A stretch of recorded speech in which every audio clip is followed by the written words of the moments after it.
اس کے بعد مخصوص نشستوں پر عمل درآمد کے حوالے سے اپیل ہے، اب یہ تیسری اپیل دائر کی گئی ہے۔ لیکن حیرت انگیز طور پر ابھی تک 26ویں آئینی ترمیم کو چیلنج نہیں کیا گیا پی ٹی آئی کی طرف سے، اگرچہ مختلف بارز نے اس کے اوپر اپنی جو درخواستیں وہ جمع کرائی ہیں، لیکن پی ٹی آئی اس میں ابھی تک فریق نہیں بنی۔ دیکھنا ہوگا کہ اس کی وجہ کیا ہے، وہ ابھی دیکھ رہے ہیں کہ آئینی بینچ کیسے بنے گا، کیا صورتحال ہوگی، اس کے بعد شاید وہ اس کے لیے اپیل کریں۔ لیکن ابھی یہ ایک دلچسپ بات ہے کہ سب سے زیادہ مخالفت پی ٹی آئی اس کی بظاہر کر رہی ہے، لیکن دوسری طرف ابھی قانونی طور پر اس کو انہوں نے چیلنج نہیں کیا ہے۔ لیکن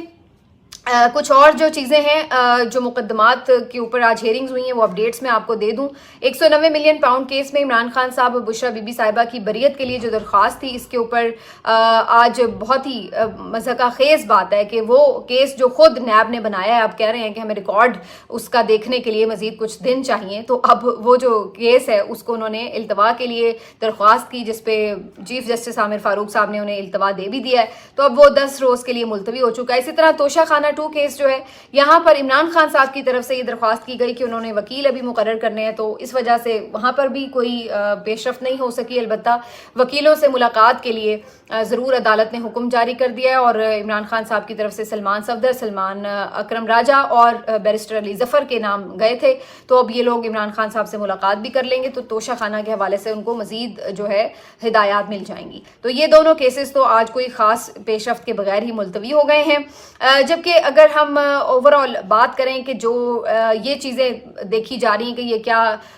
پیش رفت ہو رہی ہے، تو کیا اس کے پیچھے کوئی ڈیل ہے، تو اس کے اوپر آج خواجہ آصف صاحب نے ایک گفتگو بھی کی، اور انہوں نے وہاں پہ بھی یہ بات کی کہ جی بشرا بی بی صاحبہ پنجاب کو خیر بات کہہ کے جو پشاور میں جا کے بیٹھ گئی ہیں، تو یہ تو ایسا لگ رہا ہے کہ پیچھے کچھ معاملات اور طرح کے چل رہے ہیں۔ اور اسی طرح کی گفتگو کو انہوں نے اپنی ٹویٹ میں بھی لکھا، اور وہ لکھتے ہیں کہ بیگم صاحبہ کی رہائی اور پشاور روانگی معمول کی کارروائی نہیں ہے۔ اسی طرح گنڈا پور کی چالیں پہلے جو انہوں نے بڑکیں ماری اور پھر دھمکیاں دینا، پھر جلسے جلوسوں سے غائب ہونا، پھر نمودار ہونا، آنیاں جانیاں، بیگم صاحبہ کی رہائی اور پشاور روانگی، یہ سب چیزیں، اور پھر پنجاب کو خیر بات کہہ کے بیگم صاحبہ پشاور وزیر اعلیٰ ہاؤس کی انیکسی میں ڈیرے ڈالنا پس پردہ داستان کی نشاندہی ہے۔ دونوں شخصیتیں کسی نورا کشتی کی معافی تلافی کی خبر دیتی ہیں، اور کارکنان کو پھر ان کے جو ایک دم پٹری سے اتر جاتے ہیں خواجہ آصف صاحب، تو ایک فضول سا لفظ یوز کر کے ان کا کہنا ہے کہ کارکنان کو چے بنانے کی کوششیں کی جا رہی ہیں۔ تو یہ جی خواجہ آصف صاحب کی ٹویٹ ہے، اور پتہ نہیں کس قسم کی حالت میں انہوں نے یہ ٹویٹ لکھی ہے کہ کئی جملے ریپیٹ ہوئے ہیں، کئی جملے پتہ نہیں عجیب بے ربط سے لگ رہے ہیں، لیکن جو اس میں سے کہنا وہ چاہ رہے ہیں وہ یہ کہ علی امین گنڈا پور صاحب اور بشرا بی بی صاحبہ یہ مبینہ طور پر کسی ڈیل کے اوپر کام کر رہے ہیں بیک گراؤنڈ میں، یہ ان کا لب لباب ہے۔ تو حیرت انگیز بات ہے کہ ایک طرف آپ یہ کہہ رہے ہیں، میں نے آپ کو کچھ دن پہلے بھی بتایا تھا کہ بشرا بی بی صاحبہ کی پشاور روانگی سے متعلق جو خبر سامنے آئی تھی وہ یہ کہ اس بات کا خدشہ موجود تھا کہ پنجاب میں وہ سیف نہیں ہوں گی، بار بار اس بات کا خدشہ رہے گا کہ ان کو کسی نہ کسی مقدمے میں گرفتار کر لیا جائے، ایم پی او کے تحت گرفتار کر لیا جائے گا، کوئی بھی اور بوگس کیس بنا کے گرفتار کر لیا جائے، اور پھر ہر روز کوئی نہ کوئی تنگ کرنے پہنچا ہوگا، اور پھر اس بات کا بھی خدشہ تھا کہ جو ان کی دونوں رہائش گاہیں ہیں، چاہے وہ زمان پارک ہو یا بنی گالا ہو، یہ بگڈ نہ ہو، یہ سیف نہ ہو، تو پھر اس صورتحال سے نمٹنے کے لیے یہ طے کیا گیا تھا کہ انہیں پشاور رہنا چاہیے۔ تو اس بات کو لیکن اس انداز سے پیش کیا جا رہا ہے کہ جی یہ کسی ڈیل کا حصہ ہے، اور اس کے بعد یہ کہا جا رہا ہے کہ جی جو گنڈا پور صاحب ہیں یہ بھی اب خاموش سے ہوئے ہیں، تو یہ بھی ایک سوال ہے کہ یہ اب کیوں اس طرح جلسے جلوس اور احتجاج نہیں کر رہے۔ بہرحال گنڈا پور صاحب تو جب سے ڈی چوک سے واپس گئے ہیں تو اس کے بعد سے ہر کوئی ان کے پورے کردار کے اوپر کچھ سسپیشیس سا ہی اظہار کر رہا ہے معاملات کا، لیکن کیا یہ کوئی ڈیل ہے، اس کے تو کوئی اثرات نظر نہیں آتے۔ ویسے تو خود حکومت کے حلقوں کے اندر سے بھی بہت سارے لوگوں نے اس کی تاثر کی نفی کی ہے۔ آپ رانا ثناء اللہ صاحب کی پریس کانفرنس دیکھ لیں،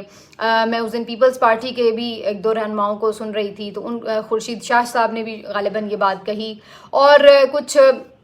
جو حکومتی بڑے باخبر صحافی ہیں ان کو آپ سن لیں، یہ سب چیزیں جو ہیں، حامد میر صاحب بھی اس دن یہ بات کر رہے تھے، دیگر کچھ صحافی، تو وہ یہ سب اس بات کی انڈیکیشن دے رہے تھے کہ کوئی ڈیل کسی قسم کی نہیں ہوئی ہے. اور رانا ثناء اللہ نے تو یہ تک کہا کہ پی ٹی آئی تو ہم سے بات ہی نہیں کرتی، تو ڈیل ہم نے ان کو کیا دینی ہے یا انہوں نے ہم سے کیا لینی ہے. تو یہ ساری جو باتیں ایسا نہیں ہیں، ان کی میرٹ پر رہائی ہوئی ہے. تو ایک طرف تو حکومت کے اپنے اندر جو حلقے ہیں ان کی طرف سے بھی یہ آوازیں اٹھی ہیں. اور اگر آپ حالات بھی دیکھیے تو کیا ہوا ہے، یہ کس قسم کی ڈیل ہے کہ مطلب عمران خان صاحب کی جو اس وقت سچویشن ہے، جہاں پہ انہیں جیسے رکھا گیا ہے پچھلے 20 دنوں میں، جو ان کے ساتھ ٹریٹمنٹ ہوا ہے، وہ خود یہ اپنے الفاظ کہتے ہیں کہ انہیں جانوروں سے بھی بدتر سلوک ان کے ساتھ کیا گیا، رکھا گیا ہے. تو کیا ڈیل کے نتیجے میں یہ لیا ہے پی ٹی آئی نے؟ اور اگر آپ ادروائز بھی دیکھیے تو رہنماؤں کے ساتھ جو سلوک ہو رہا ہے، آج یہ ایک خوفناک پریس کانفرنس کی ہے جو حاجی امتیاز ہیں پی ٹی آئی کے ایم نے، ان کی اہلیہ نے، ان کی طرف سے جو آج ظلم و ستم کی داستان سنائی گئی ہے. سلمان اکرم راجہ اور عمر ایوب صاحب بھی اس موقع پر ان کے ہمراہ تھے، اور انہوں نے بتایا کہ کس انداز سے ان کے کچھ دن پہلے ان کے گھر کے اوپر دھاوا بولا گیا. انہوں نے یہ کہا ہے، ان کا یہ الزام ہے کہ ایجنسیز کے یہ اہلکار تھے اور انہوں نے ان کے بچوں تک کو گھسیٹا اور ان کی خاتون کو، یعنی جو اہلیہ ہیں، ان کو ایک الگ کمرے میں بند کیا، ان پہ تشدد کیا، اور جس طریقے سے انہوں نے گھر پر آ کر ایک پورا خوف و ہراس کا ماحول بنایا. تو یہ ساری چیزیں جو ہو رہی ہیں، تو یہ کیا ڈیل ہے کہ جس کے بعد یہ ہم دیکھ رہے ہیں کہ جو ان کے ایم این ایز ہیں وہ آج تک بھی اپنے آپ کو سیف محسوس نہیں کر رہے. اگرچہ اب تو ترمیم بھی ہو چکی ہے جو ہونی تھی، لیکن اس کے باوجود بھی کئی جو ان کے رہنما ہیں وہ اسی قسم کی گفتگو کرتے نظر آتے ہیں کہ کبھی کسی کے گھر کوئی ریڈ کرنے پہنچا ہوا ہے، کبھی کسی کے ساتھ کوئی ظلم ہو رہا ہے. تو کیا ڈیل کے نتیجے میں اس قسم کے حالات ہوتے ہیں؟ تو یہ ایک بہت ہی افسوسناک صورتحال ہے. آج سلمان اکرم راجہ صاحب نے بھی اس موقع پہ جو گفتگو کی تو انہوں نے یہی کہا کہ یہ جو ظلم اور فسطائیت کا دور ہے یہ کس طرح ختم ہوگا. بہت سے لوگ یہ بات بھی کرتے ہیں کہ جی آپ احتجاج نہیں کر رہے، اس وجہ سے یہ سب ہو رہا ہے. تو آج سلمان اکرم راجہ صاحب نے اس پہ بھی جواب دیا ہے، اور ان کے جواب سے میں کافی حد تک ویسے متفق بھی ہوں. انہوں نے کہا کہ اگر آپ یہ سمجھتے ہیں کہ جی میں ایک دم کال دے دوں بحیثیت secretary general P T I اور بغیر کوئی تیاری کے، اور بس وہی جو کارکنان جو ہمیشہ مار کھانے کے لیے آ جاتے ہیں وہ آئیں، ان کو لوگ، وہ تھوڑے ہوتے ہیں ظاہر تعداد میں، ان کو لوگ پکڑ کے لے جاتے ہیں، وہ مزید بیچارے جو پہلے ظلم و ستم برداشت کر چکے ہیں دوبارہ پکڑے جاتے ہیں، دوبارہ ان کے ساتھ وہی کچھ ہوتا ہے. تو یہ اس طریقے سے تو مسئلے کا حل نہیں نکلتا. بات تو یہ ہے کہ قوم بحیثیت مجموعی اس چیز کو ریئلائز کرے کہ انہوں نے جبر اور ظلم کے نظام کے خلاف کھڑے ہونا ہے. تو وہ یہ کہتے ہیں کہ یہ صرف پی ٹی آئی کا مسئلہ نہیں ہے کہ جو پی ٹی آئی کے چند سو یا چند ہزار کارکن ہوں وہ اکٹھے ہوں اور پھر وہی صرف قربانی دیتے چلے جائیں. یہ قوم کا ایک اجتماعی معاملہ ہے کہ آپ نے اپنے ملک کو بچانا ہے، اپنے آئین کو بچانا ہے اور ظلم و جبر کے خلاف آواز اٹھانی ہے. تو یہ اسی صورت میں ممکن ہوگا کہ اگر بڑی تعداد میں، لاکھوں کی تعداد میں کم از کم لوگ باہر نکلیں، اور ان کے ساتھ بالکل پی ٹی آئی کے لوگ بھی ہوں، کارکن بھی ہوں، لیکن ان کا یہ ماننا ہے کہ جب تک عام شہری، عام جو پاکستان کا ووٹر سپورٹر ہے وہ اس میں شامل نہیں ہوگا، تب تک آپ اس بات کو بھول جائیں کہ پھر یہ کوئی انقلاب آ جائے گا یا کوئی اس طرح سڑکوں پر تبدیلی آئے گی. اگرچہ وہ یہ مانتے ہیں کہ جب بھی تبدیلی آئے گی سڑکوں پر، کیونکہ جو نظام ہے وہ جس طرح سے پنجوں میں جکڑا ہوا ہے، اس کے لیے آپ یہ اندازہ لگائیں کہ وہ تو ظاہر ہے ایک آپشن ہے کہ نظام میں رہتے ہوئے آپ جدوجہد کریں، وہ کر رہے ہیں، لیکن ان کا یہ ماننا ہے کہ انہیں اس بات کی امید نہیں ہے زیادہ کہ اس نظام سے انہیں کوئی بہت ریلیف ملے گا، بلکہ وہ یہ سمجھتے ہیں کہ الٹیمیٹلی فیصلہ عوام نے سڑکوں پر کرنا ہے، لیکن اس کے لیے ایک پراپر لاہ عمل اور حکمت عملی کی ضرورت ہے. اور اسی کے تحت غالباً اب انہوں نے یہ پلان کیا ہے کہ تھوڑے جلد سے جلوس کیے جائیں اور اس سے پھر ایک مومنٹم بنے، اور جس کے بعد لوگوں کو موبلائز کیا جائے تاکہ کارکنوں کے علاوہ جو عام لوگ ہیں وہ بھی اس تحریک کا حصہ بنے. تو پھر ہی آپ اس کو کسی نتیجہ خیز صورتحال کی طرف لے جا سکتے ہیں. تو یہ سلمان اکرم راجہ صاحب کا اس ساری صورتحال کے اوپر استدلال تھا. اس کے بعد جی جو ایک اور اہم بات ہے اس کے اوپر بھی تھوڑی آپ کو اپڈیٹ میں کر دوں کہ آج سپریم کورٹ بار ایسوسی ایشن کے ہیں جی الیکشن، اور یہاں پر آج صورتحال یہ ہے کہ عام طور پر دو روایتی جو گروپ ہیں آمنے سامنے ہوتے ہیں، ایک آسمہ جہانگیر خان صاحب کا گروپ ہے اور دوسرا حامد خان صاحب کا گروپ ہے. تو آسمہ جہانگیر صاحبہ کا جو گروپ ہے وہ ہمیشہ سے اینٹی اسٹیبلشمنٹ اور بڑے نظریاتی لوگ سمجھے جاتے ہیں، اور دوسری طرف حامد خان صاحب کا جو گروپ ہے یہ بڑا پروگریسو سا گروپ سمجھا جاتا ہے. لیکن حیرت انگیز طور پر اب جو پوزیشنز ہیں وہ تبدیل ہو چکی ہیں. اس وقت یہ دیکھا جا سکتا ہے کہ جو آسمہ جہانگیر صاحبہ کا گروپ ہے وہ اس وقت پرو اسٹیبلشمنٹ گروپ نظر آتا ہے، وہ حکومت کا حامی اور اس سارے ہائیبرڈ رجیم کا حامی نظر آتا ہے. جبکہ جو حامد خان صاحب کا گروپ ہے وہ چونکہ پی ٹی آئی اس میں زیادہ انفلوئنس رکھتی ہے تو وہ آپ کو زیادہ اینٹی اسٹیبلشمنٹ اور نظریاتی گروپ نظر آ رہا ہے. تو بہرحال آج ان کے الیکشنز ہیں اور جو انٹرسٹنگ بات ہے اس میں وہ یہ کہ جو اسما جہانگیر صاحبہ والا گروپ ہے اس کو زیادہ جو ایک پوری توجہ اور کہہ لیجیے آپ کی امید ہے وہ حکومت سے ہے کہ جی یہاں پر چونکہ پیسہ تو ہر ایک کو چاہیے ہوتا ہے اور بارز کو جس طرح سے گرانٹس ملتی ہیں جس طرح سے ان کو مراعات ملتی ہیں تو اس سے ان کو اس بات کا تاثر ملتا ہے کہ جی یہاں پر جو ہمیں ملے گا یہاں سے جو ہمیں فائدے ملیں گے اس طرف ہمیں جانا چاہیے. تو یہاں پر آج جو اس دفعہ ایک بہت بڑا اٹریکشن دیا گیا ہے پورے وکلا کمیونٹی کو وہ ہاؤسنگ سوسائٹی کا ہے. اور اب بظاہر یہ نظر آ رہا ہے کہ اگر وکلا کا یہ جو احسن بھون اور اعظم نذیر تارڑ والا گروپ ہے اگر یہ کامیابی حاصل کرتا ہے تو ان کو یہ لالی پاپ ہے, پتہ نہیں اب یہ حقیقت ہے یا لالی پاپ ہے, لیکن یہ انہیں امید ہے کہ جی وہ جو ہاؤسنگ سوسائٹی ہے اس کے لیے وکلا کے لیے بڑی کوئی ایک اٹریکٹیو چیز ہو جائے گی. جبکہ دوسری طرف حامد خان صاحب کا جو گروپ ہے وہ یہ کہہ رہا ہے کہ جی ہم اس وقت عدلیہ کی آزادی, آئین کے تحفظ کے لیے, انسانی حقوق کی پامالیوں کے خلاف لڑ رہے ہیں, کھڑے ہیں. تو وہ اپنا نظریہ جو ہے وہ اس کو لے کر سامنے آ رہے ہیں. تو آج دیکھنا یہ ہے کہ آج پلاٹوں کی جیت ہوتی ہے یا پھر آج نظریے کی جیت ہوتی ہے. بظاہر لگ رہا ہے کہ جو پلاٹ ہیں وہ زیادہ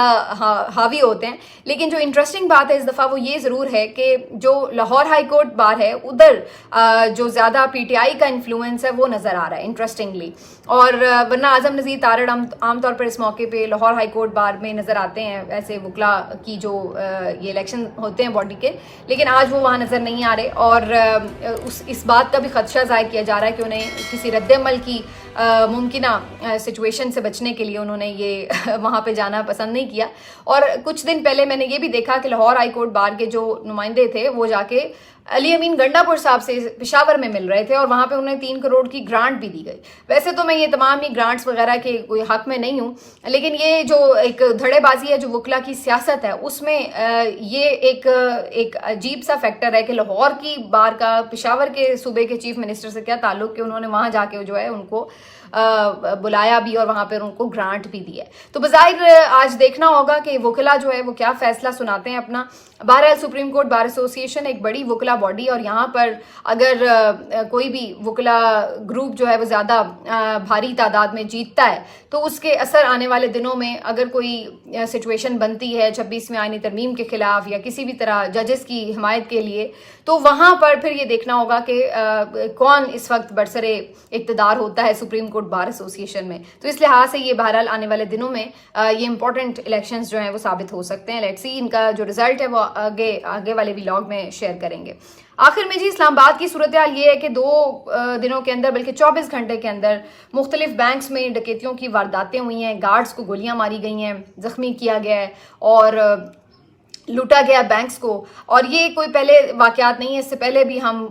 اسلام آباد جس کو بہت ہم یہ ایک تاثر دیتے ہیں کہ سب سے محفوظ شہر ہے, کیپٹل سٹی ہے پاکستان کا اور چھوٹا سا شہر ہے جس کو اگر آپ سیکیور نہیں کر سکتے تو پھر کیا فائدہ آپ کی اس پولیس کا جو اسپیسیفکلی آپ نے اسلام آباد پولیس صرف اس شہر کے لیے بنائی ہے. اور اس وقت صورتحال یہ کہ شہری تو اس طرح لگ رہا ہے کہ چوروں ڈاکوؤں کے رحم و کرم پر ہیں, لیکن دوسری طرف جو اسلام آباد پولیس ہے اس کا فوکس کیا ہے؟ اس کا فوکس یہ ہے کہ عام لوگوں کو پکڑو, جو پروٹیسٹ ہوتے ہیں ان کے خلاف جاؤ, پروٹیسٹرز کو پکڑو. تو یہ ان کا جو ایک پورا مزاج بن چکا ہے وہ یہ کہ عام لوگوں کو, عام شہریوں کو مارو پیٹو, پروٹیسٹرز کے خلاف فسطائیت کا استعمال کرو. تو یہ ان کا ایک اس وقت مزاج ہے.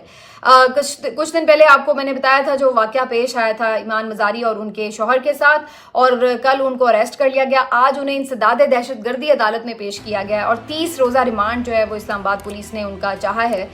جسمانی ریمانڈ. بہرحال جج صاحب نے 3 روز کا دیا, لیکن ویسے تو یہ بھی سمجھ نہیں آ رہی کہ ایک بیریئر ہٹانے پر کیا آپ دہشت گردی ایکٹ لگاتے ہیں اور کیا اس کے لیے آپ کو 3 روز کا جسمانی ریمانڈ چاہیے. تو یہ کتنی شرمناک بات ہے. سب کو پتا ہے کہ ایمان مزاری کیوں کسی کو بری لگتی ہیں, اور وہ خاتون جو کہ اس وقت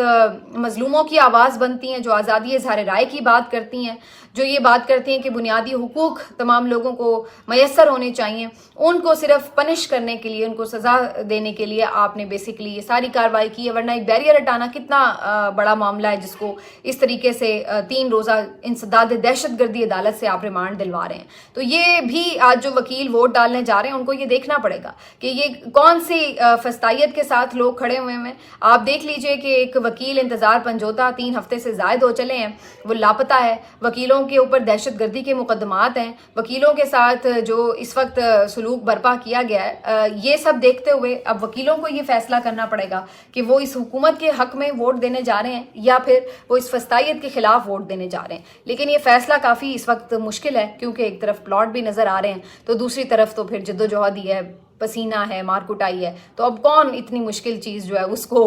آپٹ کرے۔ لیکن بہرحال دیکھتے ہیں کہ وکیل فیصلہ کیا کرتے ہیں۔ ملتے ہیں آپ سے اگلے ویلاگ میں، اپنا خیال رکھیے، اللہ حافظ۔